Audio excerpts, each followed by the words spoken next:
If you're a regular viewer on this channel, then you know we love to talk rumors, theories, foil. We love it all, right? I love it all. I love to talk about the future of Warhammer, future models, new models, everything like that. That's what gets me excited. And today's video is a little bit of a mixture of that. It's going to be all about the Orks, Space Wolves, and going forward in Warhammer 40,000. So if that piques your interest, then jump in because we're about to get waffling. Now, just a heads up, when it comes to videos like this, when we do go to the rumor bit of the videos and we talk about rumors, please take rumors for what they are. They're rumors. They're not facts. Don't believe them. Just because I believe them and I'm going with it doesn't mean that you have to follow me off the edge of the cliff. Rumors are rumors, right? They're all lies until it's confirmed by Games Workshop. Let's keep it as rumors, not facts. Now, with the narrative that we've got now, it's the 4th Tyrannic War. It's the biggest Tyranid invasion that we've seen in years and years and years. The Segmentum Pacificus is on fire. The Imperium's trying to combat that.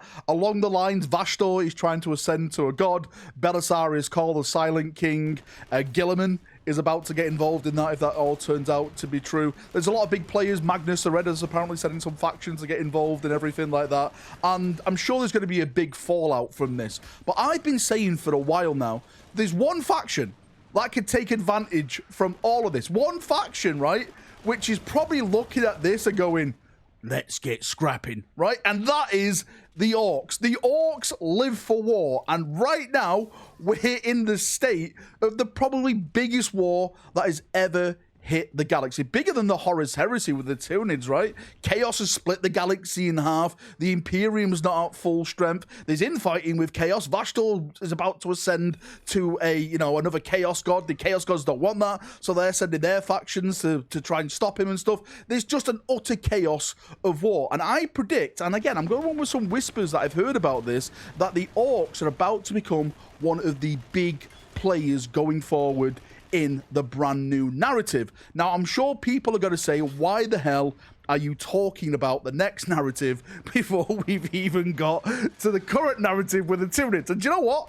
You're absolutely right. Someone has to do it because GW has completely ignored the Tyranids. So it looks like we're just jumping over that and going to the next step, which is looking to be the Orks. And the reason why I'm talking about this, because it makes sense. Because again, from what I was hearing during the end of 9th edition, that 10th edition was going to have some big Space Marine chapter refreshes. It was supposed to be the Dark Angels, the Blood Angels, and the Space Wolves. And apparently when the Space Wolf stuff was going to be happening, that was going to be leading into a certain narrative. Now, I think the Space Wolf stuff is going to happen towards the end of this edition. Hopefully it happens sooner than that so we get all brand new Space Wolf models. We've just had the Dark Angel refresh, which we've talked about so many bloody times. The Blood Angel refresh is about to happen. I'm going to say by the end of summer, leading up to the end of this year. So basically the last couple of 4, 5, 6 months of this year,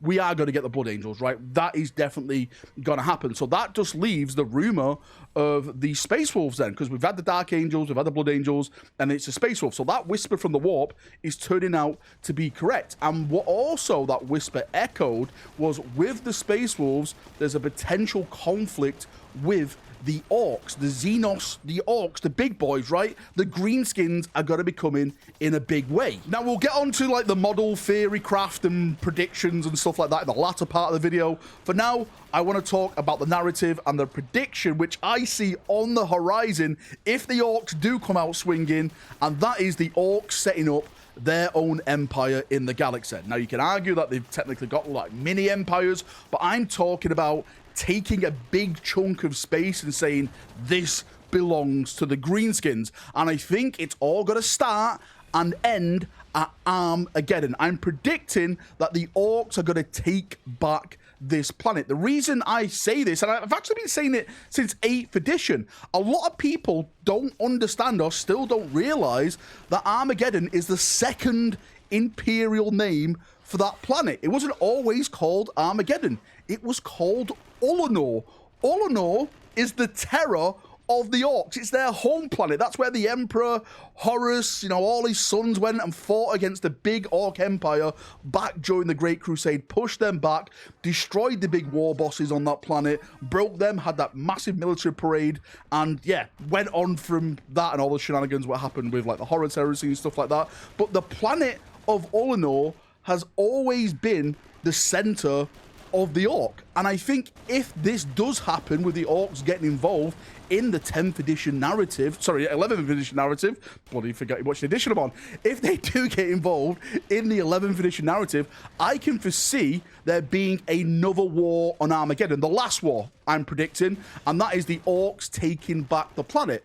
And I'll tell you right now, right, as much as I sound like a heretic saying this, I think they deserve it. I think the Orks need a place in the galaxy to call their own, to start making this massive, just uncontrollable green screen wars that they can send out wave after wave to start affecting the sectors, the systems and stuff like that, to really then start affecting the storyline. Because Chaos has got like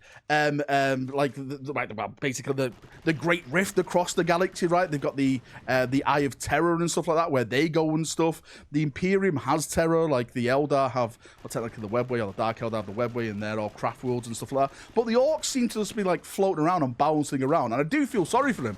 And I really do think now this is a potential opportunity for them to take back Armageddon. And just imagine the stories we can have from this. We can have the Templars getting involved, the Blood Angels, the Dark Angels, Primarchs could be getting involved, like this Gaz Skull, you know, Armageddon has a massive linkage to Angron, and you know that's where he was banished at one point and stuff. Maybe Angron can get involved, and we can have a whole sort of, you know, mass war around the Armageddon and this system, and then the Orks finally triumph, and that is their planet. And one of the reasons why I'm really making this video is because I'm excited, because firstly, I love Space Marines. Secondly, I love Orks. Orks my favorite Xenos faction when it comes to Xenos factions. And way back, like I'm talking, I must be talking years now, like a couple of years back. Like this was during, I think it was at the start of 9th edition or around 9th edition. Somewhere in 9th edition, right? It was definitely 9th edition. I remember it, 9th edition. I heard the rumor that 11th edition was going to have a launch box set of Orks and Space Marines. And I was like, oh, that does sound amazing. Can't we have that for 10th edition? And then I heard the rumor of, no, 10th edition is going to be Space Marines versus Tyranids. And I was like, okay, that sounds pretty good then, because Tyranids need an update. Because Orks, I think at that time, had just received, like, I think it was the Beast Snaggers and, like, new boys and stuff like that, if I'm not mistaken. So I was like, okay, they've just got new models. Tyranids do need models, so I'm not that mad. I'll probably wait to see if that rumor does come true. And again, I'm just getting little trickles of things now. Things are slotting into place in the rumorverse, as I like to call it, which is all pointing to that this is looking like it could come true. And if it does come true, then I think it's going to be an absolutely amazing time. Just to end it, let's talk models, because I know people are going to ask me this, and I've actually talked about this again on live streams and stuff like that. Like when it comes to potential Space Wolf new models, I've always said, and this is just looking at GW's product line, anything that's in Terminator armor is probably going to get a new character. I did hear, again, months back now, that Logan Grimnar was going to get a new model. I don't know if he's going to be on his Santa sled or not. I'm not too sure. There's other iconic characters in their Terminator armor. I'm sure they'll get new models. I like to call him Nidge the Stormcaller. I'm sure Nidge will get his own brand new model as well, because the old one is, you know, the old scale of Terminator armor. There's that guy who throws his hammer like Thor. Sorry, his name escapes me at that time. I'm sure he'll get a new model. Again, this is just my personal predictions and theories and stuff like that. Maybe they'll get like upgrade sprues and other units and stuff to get some love with the Space Wolves. The Space Wolf stuff for me now is definitely happening. The Dark Angel stuff has just happened. We're about to get the Blood Angel stuff, right? We're about to get it. We are about to get it. I can't say more on that, but get ready and strap yourself in, Blood Angel players, because you are about to get it. So again, that rumor that I heard during 9th edition about those chapters getting love, I completely 110 billion% believe. So the Space Wolf stuff is going to be coming this edition. Again, I'm saying towards the end of this edition, and then it goes into so-called this narrative, which could, you know, bring the Orks in a massive, big way.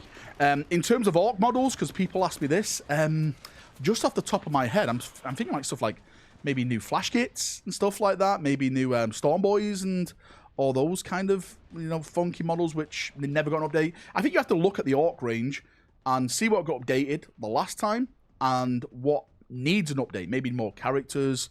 I don't know, maybe like multi-part boys and stuff like that. I don't know. I'll let you really Ork fans go mad in the comment section and suggest what could be coming from there. I don't know, right? I'm just rambling at this point. I'm sorry if this is coming across as a complete, bizarre, random video. I just woke up this morning and I was like, do you know what? I just want to talk about Orks. I want to talk about Space Wolves. I want to talk about the narrative. I want to talk about predictions. I want to talk about the prediction of Armageddon basically falling to the Orks and them getting their own empire again and all the stuff that can be affected like that. It's just, I don't know.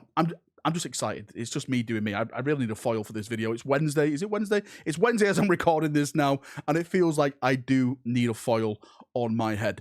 Anyway, thanks for coming. Thanks for watching. I'll have plenty more wackiness, weird videos, and predictions, rumors, and stuff like that coming in the next couple of days, weeks, months, and everything, and we can talk about more bizarre stuff. We're still waiting for that next preview show, which I think is going to happen in July. And I think we may get a tease of the Blood Angels there. But anyway, that's enough waffling for me. Thank you for coming. Thank you for watching. And bye-bye.